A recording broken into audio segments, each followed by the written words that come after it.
If you bought a truck 30 years ago, you owned it. You held the key. You controlled the ignition. No one could stop you from putting it in drive. If you buy a new vehicle in 2026, you are not the owner. You are renting the software. Buried inside a federal infrastructure bill is a mandate that turns every new car in America into a surveillance node with a kill switch. You can have all the wrenches in the world, but you cannot fix a government-mandated software lock. Today, we are performing a forensic audit on the 2026 kill switch and why your next car is a digital trap. In late 2021, Congress passed the Infrastructure Investment and Jobs Act. Inside is a mandate requiring all new vehicles to be equipped with technology that passively detects driver impairment and prevents the vehicle from operating. You are not blowing into a tube. The car is monitoring you.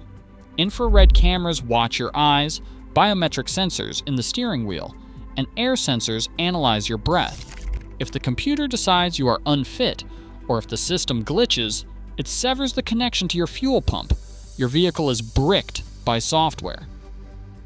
In 2023, NHTSA ran pilot programs with these systems. Drivers were locked out for rubbing their eyes, checking mirrors too quickly, wearing sunglasses. One tester was stranded in the Nevada desert because the system mistook fatigue for impairment. Imagine driving at night with your family in the back seat. The car decides you blinked wrong and shuts down at 65 miles per hour. That is not safety.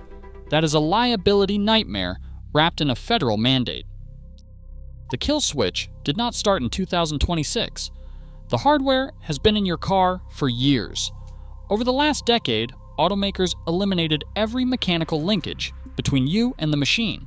Throttle, shifter, brakes, all by wire now. Every physical connection has been replaced by a computer signal that can be intercepted, overridden, or shut off. All new vehicles come with a mandatory over-the-air cellular connection. The manufacturer has a permanent back door into your engine's computer that you cannot sever. The 2026 mandate is not building a kill switch. It is forcing automakers to activate the one already installed. Your car is a 7,000-pound smartphone. The farming industry went through this fight. They lost. In 2015, John Deere told American farmers they did not own their tractors.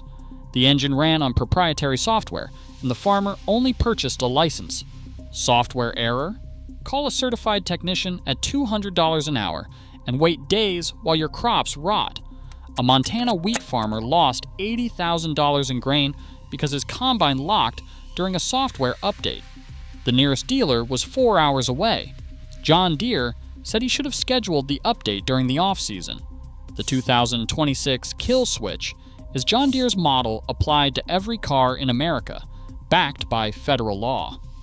Farmers fought back with right-to-repair legislation in over 30 states. The auto industry is watching and lobbying against every single bill. The auto industry is not fighting this mandate. They are embracing it. The kill switch is not a safety tool. It is a business model. Auto loan defaults are rising. A remote kill switch eliminates repossession costs entirely. A bank clicks a mouse and bricks a truck in Texas. Your truck stops working, and you get a text telling you to surrender it. It gets worse. BMW charges $18 a month for heated seats already in the car. Toyota charges $8 a month for the key fob remote start. General Motors announced all 2026 vehicles require an active OnStar subscription with safety features behind a paywall.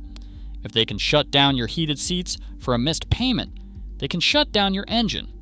The kill switch gives them the legal framework. Miss a payment, lose access, not to a streaming service, to your vehicle. If your 1998 Chevy had a faulty sensor, you bypassed it.